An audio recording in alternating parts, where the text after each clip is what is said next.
Chers étudiants, bonjour. Cette séance s'inscrit dans la continuité de la présentation du processus budgétaire dans le cadre du module de finances publiques. Rappelons tout d'abord que nous avons, durant la séance précédente, exposé deux éléments centraux. D'abord, le principe de la séparation des fonctions d'ordonnateur et de comptable. Nous avons dit que l'exécution de la loi de finances est confiée à deux autorités, à savoir les ordonnateurs et les comptables, mais aussi on a exposé ce principe très important en matière de gestion des finances publiques. Nous avons exposé également, c'est le deuxième point que nous avons exposé la dernière fois, nous avons présenté le processus d'exécution des recettes publiques. Aujourd'hui, nous allons centrer l'attention sur l'exécution de la deuxième composante du budget de l'État, à savoir les dépenses publiques. Avant de passer aux différentes étapes par lesquelles passe l'exécution de la loi de finances au niveau des dépenses publiques, on va faire un rappel d'un ensemble de concepts que nous allons utiliser dans l'exposé de l'exécution des dépenses publiques. D'abord, lorsqu'on parle de dépenses publiques, on parle de charges de l'État.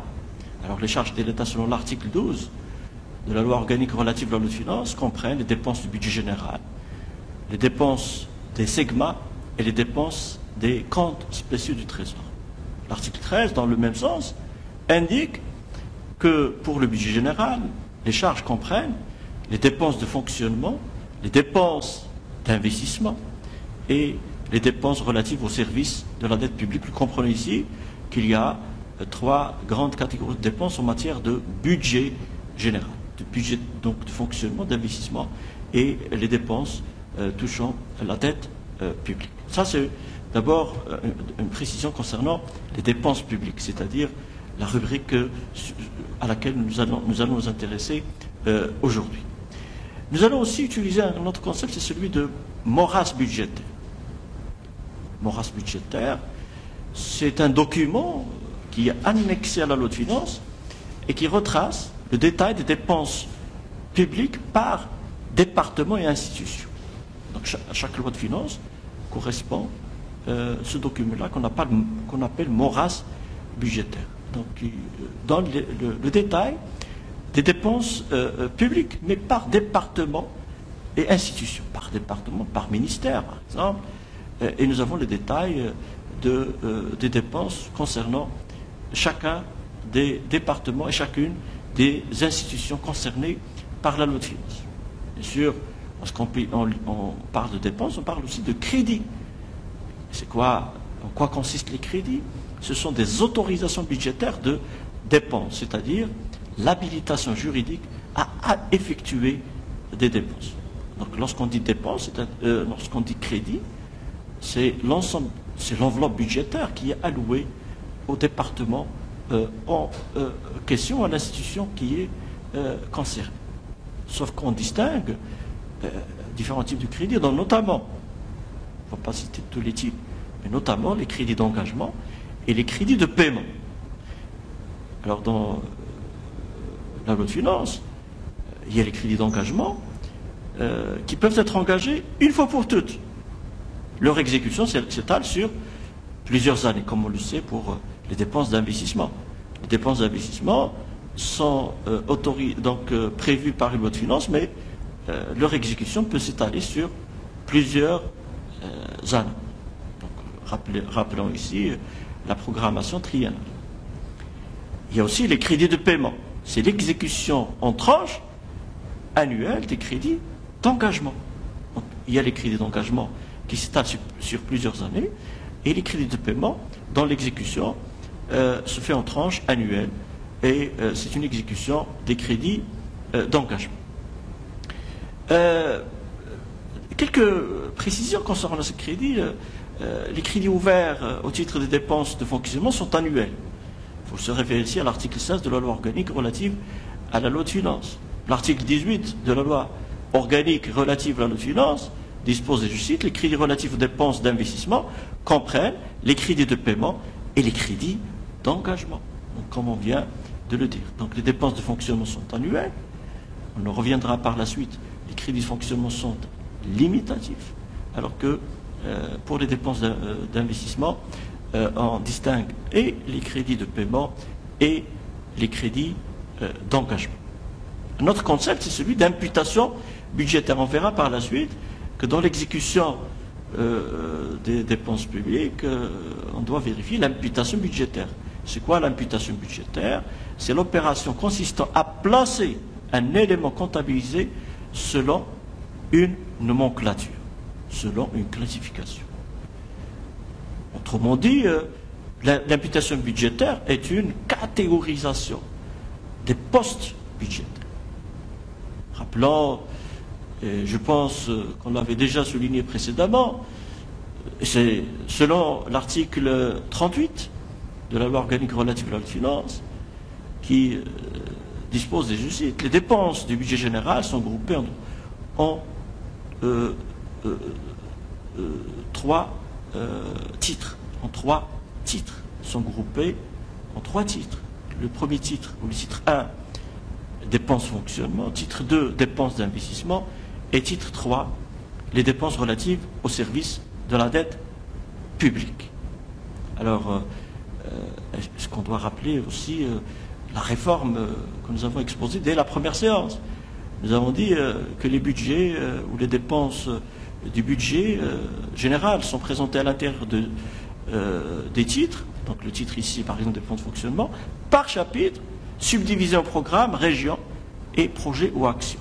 Donc on avait dit que la présentation des dépenses publiques a fait l'objet d'une réforme. Donc il y a les titres, il y a les chapitres qui sont divisés en programmes, et les programmes en régions et projets ou actions.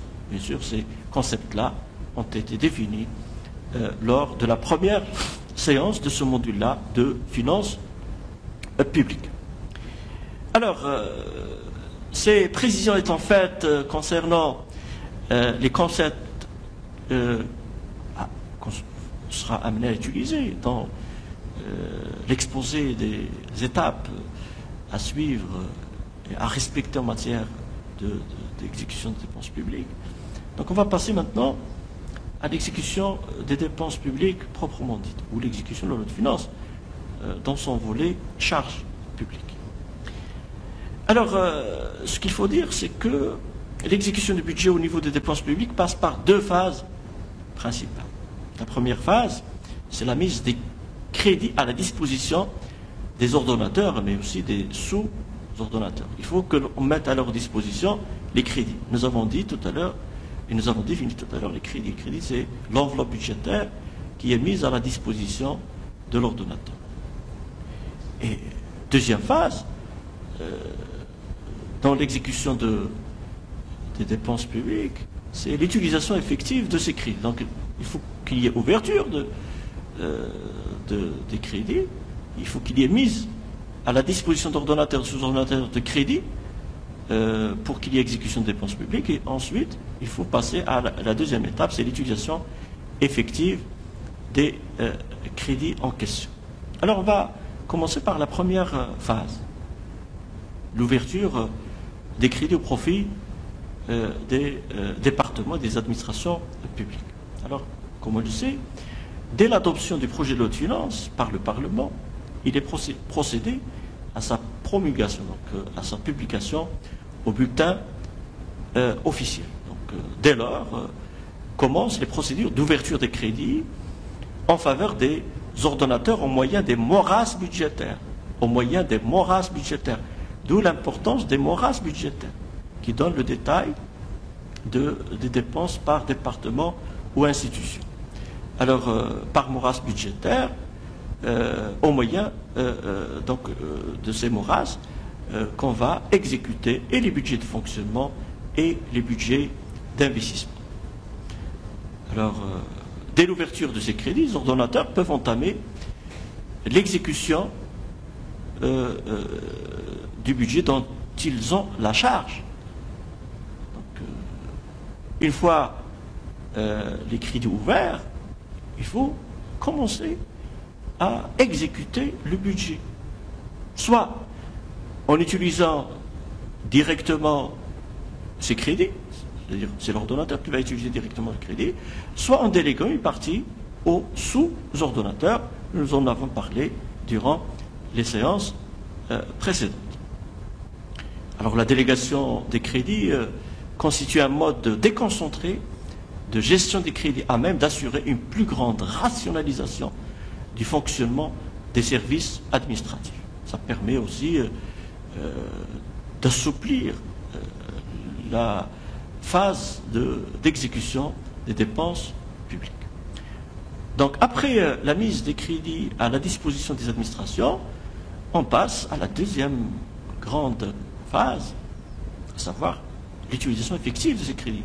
Il ne s'agit pas d'ouvrir, mais il est également question d'utiliser effectivement ces crédits. Alors, selon le décret royal portant règlement général de comptabilité publique, l'utilisation effective des crédits se déroule en 4 grandes étapes. Je dis bien 4 grandes étapes. À ce titre, rappelons que pour les recettes, on avait envisagé, on avait présenté 3 étapes. Pour les dépenses publiques, il y a 4 grandes étapes. La première étape, c'est l'engagement. Deuxième étape, c'est la liquidation. Troisième étape, c'est l'ordonnancement. Et quatrième étape, c'est l'étape de paiement.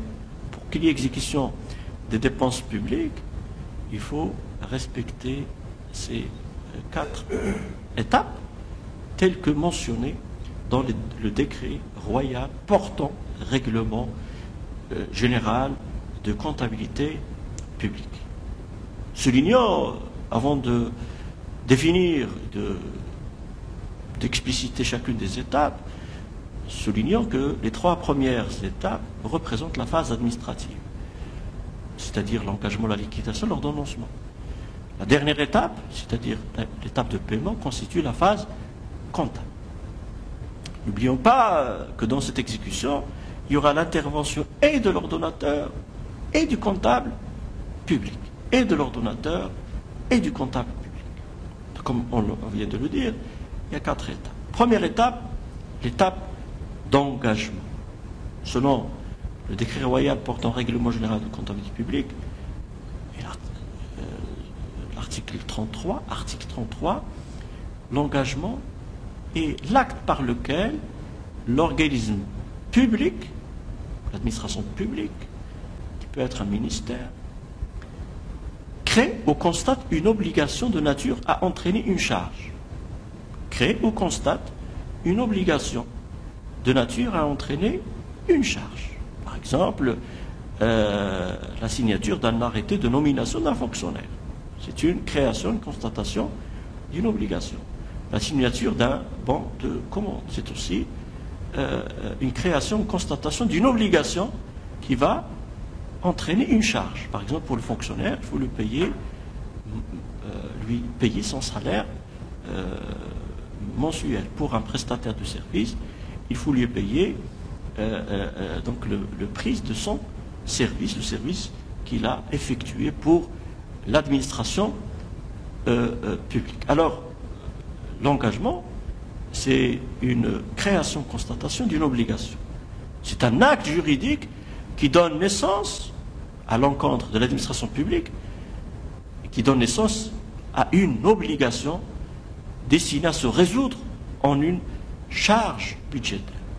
De ce fait, l'engagement ne peut être pris que par l'ordonnateur. L'engagement est un acte pris par l'ordonnateur. Donc, on ne va pas sortir de ces 2 autorités physiques, à savoir l'ordonnateur et le comptable public, dont les fonctions sont séparées. Ajoutons ici que chaque engagement doit rester dans la limite des autorisations budgétaires. C'est-à-dire que si l'autorisation budgétaire est de 2 milliards, l'engagement ne peut pas dépasser les 2 milliards. Sauf, bien sûr, on l'a déjà dit, dans des situations exceptionnelles.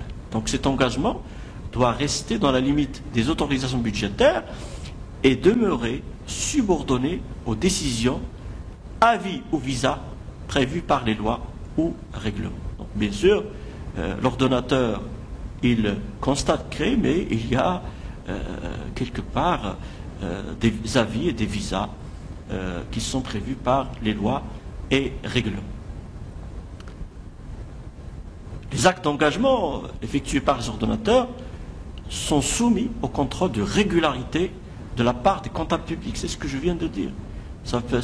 Et c'est pour cette raison qu'il y a l'intervention des deux autorités. Et c'est pour cela qu'il y a séparation entre les deux fonctions d'ordonnateur et de comptable public. L'ordonnateur constate une obligation qui va entraîner une charge pour l'État, pour l'organisme public. Alors, le comptable public, il doit contrôler la régularité, la conformité de cette constatation à la loi. Alors, comment il va contrôler? Pourquoi? D'abord, il va contrôler pour s'assurer de la conformité de la dépense aux lois et règlements en vigueur. Donc, il n'y a pas de liberté totale. Donc, il faut se référer aux races budgétaires. Alors, il va contrôler pour s'assurer, mais il va contrôler quoi? S'assurer de la conformité de la dépense aux lois et règlements. Il va contrôler précisément la validité de l'inscription de la dépense au budget, la disponibilité des crédits, la concordance de la nature de la dépense avec son imputation budgétaire. Vous voyez là, l'imputation budgétaire, la catégorisation budgétaire et l'exactitude du montant de calcul, du montant de l'engagement. Au total, l'engagement qui consiste à constater ou à créer une obligation qui entraîne une charge pour l'organisme public, cet engagement constitue l'acte initial du processus de la dépense publique. C'est l'acte premier, c'est l'acte numéro 1, avec lequel commence l'opération d'exécution des dépenses publiques. Donc l'engagement constate ou crée une obligation pour l'organisme public. C'était la première étape. Deuxième étape, par laquelle il faut passer pour exécuter les dépenses publiques, c'est l'étape de liquidation. Je vous réfère ici à l'article 34 de la loi organique relative à la loi de finances, qui définit la liquidation comme étant une opération qui a pour objet de vérifier la réalité de la dette et d'arrêter le montant de la dépense. Donc il faut constater, créer, mais aussi il faut vérifier la réalité. Est-ce que réellement il existe cette dette? Donc, qui va se charger de cette opération? C'est le chef du service compétent, sous la responsabilité et au vu des titres établissant les droits acquis aux créanciers. Donc, cette opération est faite par le chef du service compétent sous sa responsabilité au vu des titres établissant les droits acquis aux créanciers. Donc, il y a un responsable, bien sûr, mais le responsable premier, c'est l'ordonnateur. Donc, la liquidation, c'est la vérification de la réalité de la dette. Cette liquidation constitue une opération de constatation du service fait et de calcul du montant correspondant qui relève de la compétence du chef de service compétent qui n'est pas nécessairement l'ordonnateur. C'est au cours de cette phase que l'existence de la créance et le montant à payer sont définis de façon certaine. De façon certaine. Pourquoi certaine? Parce qu'il y a vérification des documents qui en constituent le support. Il y a une certaine certitude dans l'existence de la créance et par rapport au montant à payer.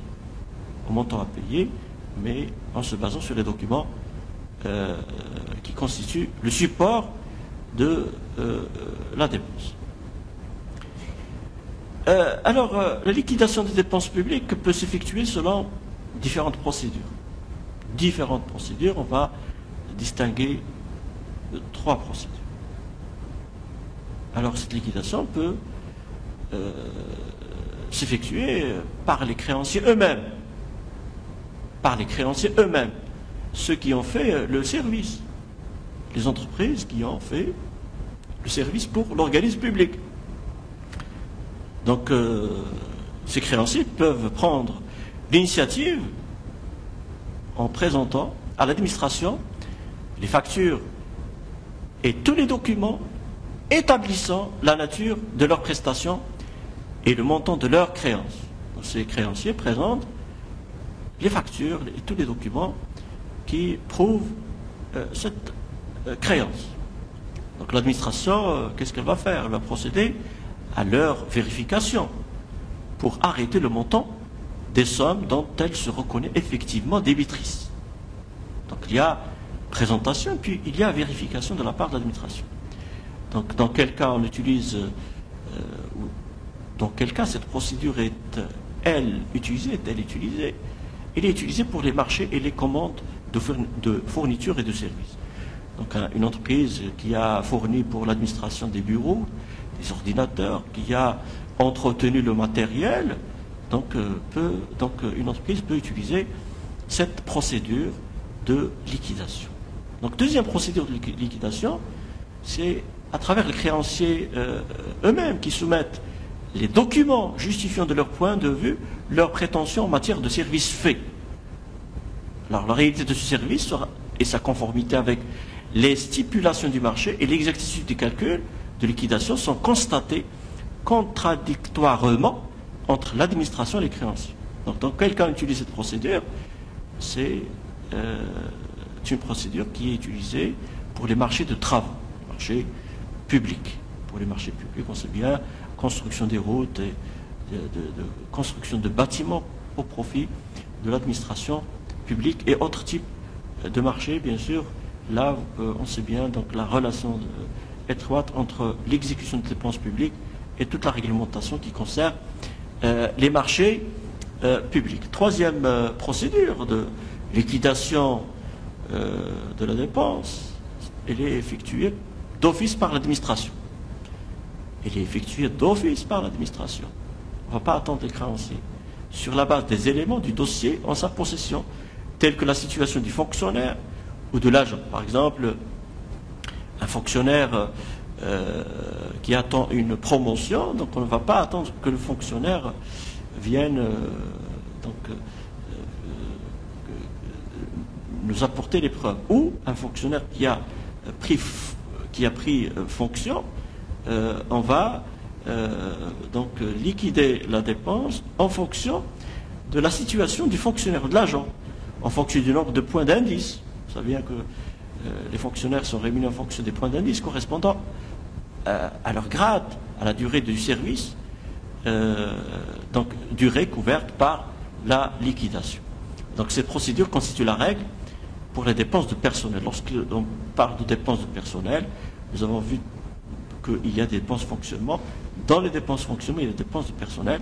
Et donc pour la liquidation des dépenses de personnel, on utilise cette dernière procédure, c'est-à-dire une procédure dans laquelle la liquidation est effectuée d'office par l'administration publique.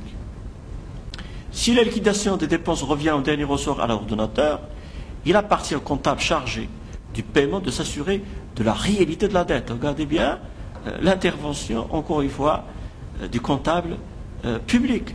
Donc, il doit s'assurer de la réalité de la dette qui en découle pour l'État. Alors, deuxième phase, c'est la liquidation, c'est-à-dire la vérification de la réalité de la dette. Troisième étape, c'est l'étape d'ordonnancement. Alors, comme cela est clair, l'ordonnancement, c'est une opération qui consiste à donner l'ordre. L'ordonnancement, c'est un acte qui est traité dans les articles 35, 36, 37, 38 et 39 du décret royal portant règlement général de comptabilité publique. Alors, c'est quoi l'ordonnancement? L'ordonnancement, c'est un acte administratif qui donne l'ordre